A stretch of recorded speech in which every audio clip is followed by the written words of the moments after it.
What's up, people? It's your girl, Adiola. Is anybody else tired, by the way, of how Nigerians are embarrassing us all over the world? And put up Madam's photo. Madam, you're welcome to this program. How are you feeling, by the way? How is the cancer treatment? You should be feeling better. You're treating it in London, eh? Unlike some Nigerians, millions of Nigerians, when they get sick, they can't even afford to go to India. It's very nice having you on this show. So they said that you said that you are ready to go to prison.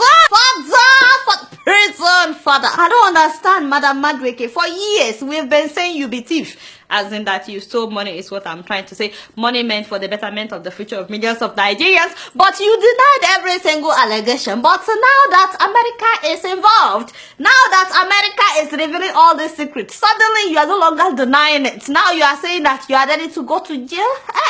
That hurts. That hurts. As if we Nigerians that have been saying it, as if we are mumu. It is only when America says it that it becomes an issue.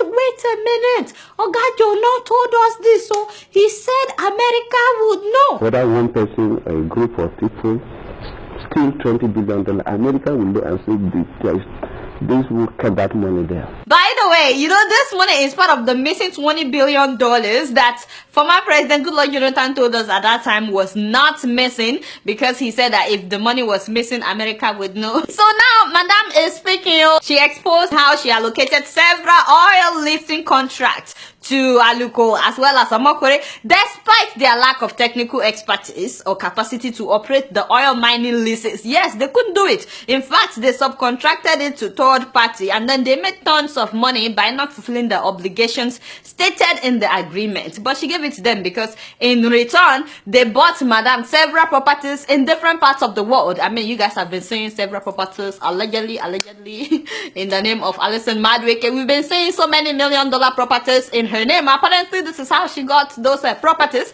and of course they wired millions of dollars into her account. By the way, I thought I should mention that Madam wants us to know that the furniture that they bought for her was only $4 million, so not more. It's just $4 million. This is for the enemies of progress. All of you that have been saying that she spent a lot of money on furniture, she wants us to know it is not that much. It is only $4 million. Anyway, so with Madweke's help, these people were able to steal $1.7 billion. $1.7 billion. Don't worry, we'll come back to the money. Let's just keep going. So imagine the biggest foreclosure ever in New York City is a property owned by a Nigerian. Just imagine the embarrassment I felt when I heard that. They used our money to buy $50 million apartment here in New York. Please let Nigerians see what these people used our money to buy. $50 million apartment. And then there was another $80 million that was spent on a yacht. I said, when Beyonce turned 32 and she went cruising with her husband, we did not know that that was that they were cruising on our money. You see, Nigerians, of course she paid. I mean, Beyonce paid like $900,000 or something. So she paid. But the money, as in the yacht, that was our money that was cruising for the 32nd birthday. And let's not forget about the house that he bought in California. He bought that with $24 million. Yes, it is our money. As a matter of fact, he already sold that one. And then the man had 3 private jets. 3, not 1, not 2. What do you do with 3 private jets, by the way? I don't know. 58 exotic cars for one person alone. Okay, that just shows you the level of poverty mentality that these people have.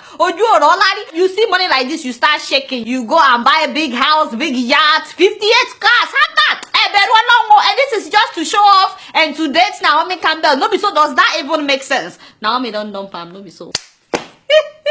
Naomi don't dump him. She don't move on to somebody else. You see, this is how these people let models take our money. But it pains me because I always think about what this money would have done in Nigeria. You guys remember that beautiful airport in Zimbabwe that I've been showing you for some time now? Victoria Falls Airport was built with $150 million. As father, 150. I mean, think of how many of that we would have now in Nigeria. 11 of such airports would be in different places now in Nigeria. In fact, forget about Zimbabwe. Are you guys familiar with the Enfidha International Airport in Tunisia that was built from 2007 to 2009? They spent $520 million between 2007 and 2009 to build that airport. $520 million. That means that with this money that these people stole, at least we would have 3 of such airports in Nigeria. It's a very beautiful airport, very efficient. I mean, the Cape Town International Airport in South Africa was renovated and expanded in order to look as good as it is right now with $138 million. Just $138 million.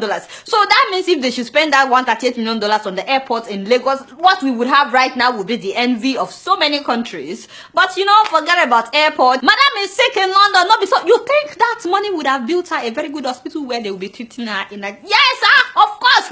What am I even talking about? Rush Hospital East Tower in Chicago. It was built with $654 million, not billion. I'm talking about $1 million now, and they built it in 2011. In 2011, and do you guys know how much they make at that hospital? More than $3 billion.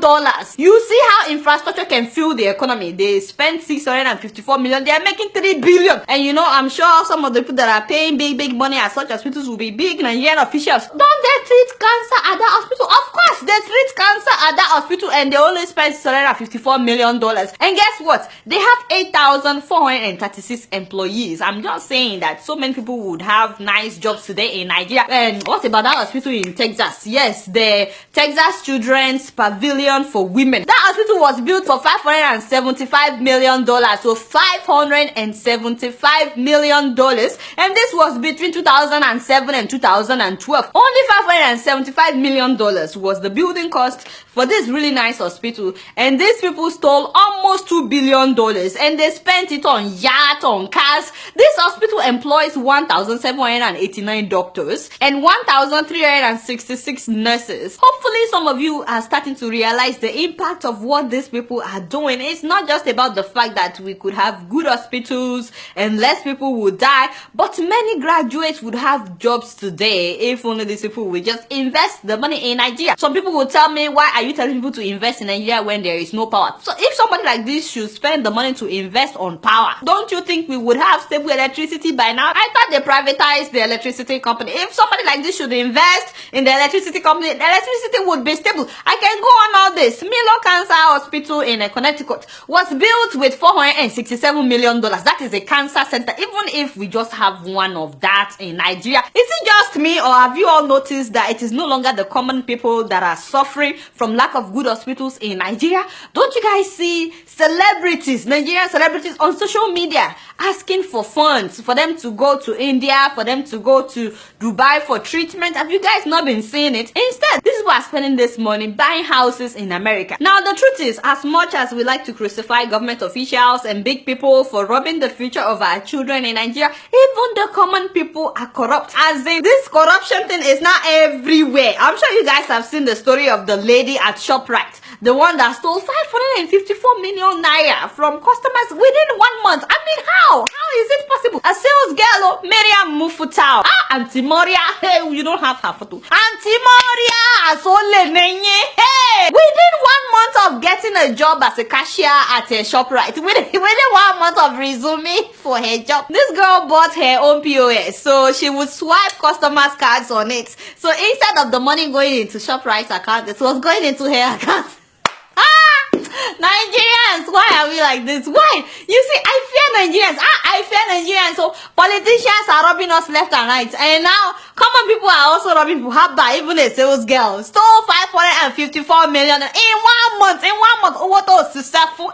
You would think that she would have stopped after 1 or 2 million or 10 million. Now, like, she had to go on 554 million until she got caught. Of course, the girl will go to prison for stealing the money. Although she stole a lot of money, don't get me wrong, but I know some people that have stolen billions of dollars and they are not going anywhere. Just think of all the hospitals, the airports we would have today, how advanced Nigeria would have been if not for these thieves. And it's so clear that the government has failed us in Nigeria. You would think that by now some non-profit organizations will come together, even if it's just to build one badass hospital, just one that the whole world will be talking about and say, just one one good hospital of amazing standard, at least the 1 billion that we spend every year on medical tourism, at least that would now be invested back into the Nigerian economy, you know, because once we have at least one very, very good hospital, trust me, the federal hospitals, they will feel the competition and they would improve. But another thing I found really interesting is the fact that the US did not say anything for years, all this while, when these people were buying the yacht, when they were buying the apartments in New York,